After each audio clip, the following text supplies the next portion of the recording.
Introdução, contextualização do ESG. Olá, você que nos assiste, seja muito bem-vindo, seja muito bem-vinda. Eu me chamo Marcelo Leme, eu sou conselheiro aqui da plataforma BISA nos aspectos relacionados ao ESG tão falado, não é verdade? Além disso, sou conselheiro também nos aspectos relacionados à governança e compliance. Eu me chamo Marcelo Leme, também sou sócio desde 1996 da Moraes Leme Consultoria, consultoria essa que ajuda as empresas na implementação estratégica da governança, do compliance e dessas questões do ESG, a sustentabilidade. Você que nos assiste, seja muito bem-vinda. O nosso propósito aqui é gravar pílulas, não é verdade? Gravar trechos do que é o ESG, as tendências, os desafios aos empresários, o que tem que ser feito, o que tem que ser analisado. Então este é o objetivo, claro. Não dá para ser em poucos minutos muito profundo, mas pelo menos essas pílulas esclarecerão a vocês efetivamente algumas questões relacionadas ao ESG. Ok? Vamos lá? Então tá bom. Antes de qualquer coisa, antes de iniciar, a plataforma BISA, ela é uma plataforma onde efetivamente as pessoas encontram as melhores práticas, as pessoas encontram cases de sucesso de outras empresas. Poxa, Marcelo, então isso significa que efetivamente, se eu tiver pesquisando bastante na plataforma BISA, eu vou conseguir que o meu negócio seja ESG? Não, a resposta é não. Mas por quê? Porque cada empresa tem o seu tipo de dificuldade, cada empresa tem o seu tipo de desafio, cada empresa tem os quesitos técnicos que têm que ser seguidos, não é verdade?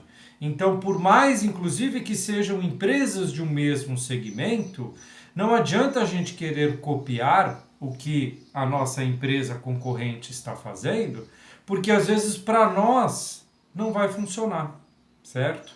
Então é por isso que esta plataforma, ela ajuda, a plataforma BISA, ela ajuda os empresários terem uma noção efetivamente do que o mercado tem praticado e, ao mesmo tempo, os empresários responderem um questionário para saberem em que nível eles se encontram nos aspectos ESG.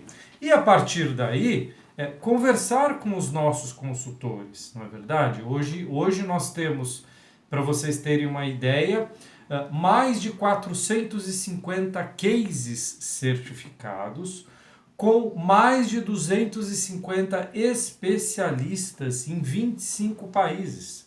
Então, ao longo, desde 2003, quando surgiu a plataforma BISA, a gente já criou essa robustez necessária para que os empresários, as empresas e todos os projetos e todas as questões relacionadas às melhores práticas em sustentabilidade tenham essa guarida e tenham essa robustez em todos os projetos, certo? Então, ok, passada essa pequena introdução de quem sou eu e do que é basicamente a plataforma BISA, vamos de fato esclarecer o que é o ESG, não é verdade? É uma sopa de letrinhas, né? Como muito tem se falado, o E, o S, o G. Tem gente que coloca mais um E na frente da parte econômica também, a qual eu advogo também desta tese. Mas enfim, o que é o ESG, né? O E, Environmental, o S como Social e o G como Governance. Ah, mas por que o inglês e não ASG, Ambiental, Social e Governança? Porque, na realidade, como é que tudo surgiu? O ESG surgiu basicamente as primeiras pessoas, ou o primeiro enunciado que se ouviu falar do ESG foi em 2014, não é verdade? Só que antes disso, se a gente for contextualizar um pouco o que é o ESG e como surgiu, a gente tem que retroagir um pouco mais para trás.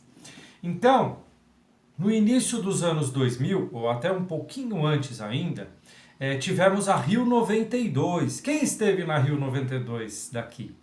Eu estive, né? Era menino, com certeza, jovem, melhor dizendo, né? E estive andando na feira, e naquela época se falava de preservar o planeta, não é verdade? Só que isso no Brasil as coisas são um pouco mais lentas, como você sabe, certo? E aí esse assunto começou a desenrolar, as empresas começaram com o seu setor industrial a todo vapor na década de 90. Quando chegou em 1998, nós tivemos o quê? A nossa lei ambiental, das diretrizes ambientais no que diz respeito aos crimes ambientais que as empresas efetivamente estavam cometendo. Com isso, alertou muito para nós aqui no Brasil, poxa vida, agora precisamos de fato cuidar da nossa área ambiental, não só do que nós poluímos, ou não só do que nós produzimos, ou não só dos serviços que nós prestamos. Por quê? Porque agora nós temos uma lei criminal, inclusive, não é verdade? Que os diretores vão ver, como eu falo, o sol nascer xadrez, vão para a cadeia, não é verdade? Então, de fato, essa legislação veio, assustou uma série de empresários e essas questões elas têm cada vez mais levado a cabo para essa continuidade desse processo da área ambiental. Quando foi nos anos 2000, o que aconteceu? O Brasil recebeu o General Reporting Initiative, o GRI, que é o que dita os relatórios em sustentabilidade. Então, quando esse organismo veio ao Brasil, esse órgão institucional sediado lá na Holanda, nós fomos fazer parte para saber das melhores tendências. Por quê? Porque nós até então, eu, Marcelo Leme, da Moraes Leme Consultoria, nós atendíamos muitos estrangeiros aqui no Brasil. Abrimos muitas empresas aqui. E principalmente os americanos, que era o nosso maior público, eles estavam nos solicitando muito essa questão da área ambiental e da área do desenvolvimento sustentável. Naquela época era como desenvolvimento sustentável e não se falava ainda em sustentabilidade.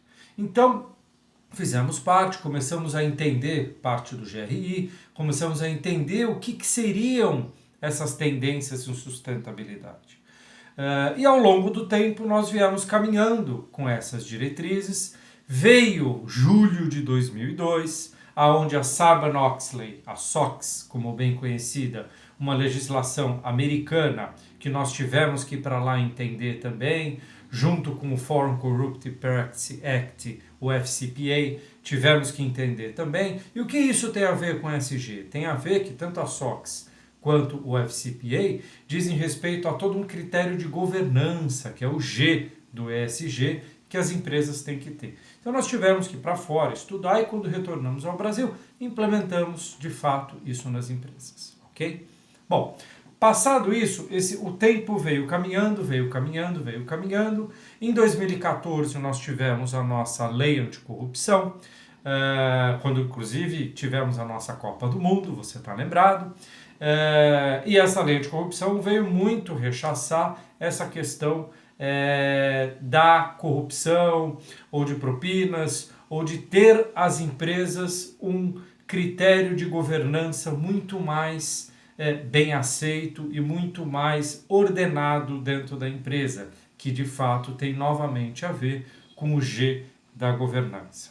Em 2018, nós tivemos uma pressão muito grande europeia no que diz respeito, seja ao nosso desmatamento da floresta amazônica, como as pessoas chamam como sendo o pulmão do mundo.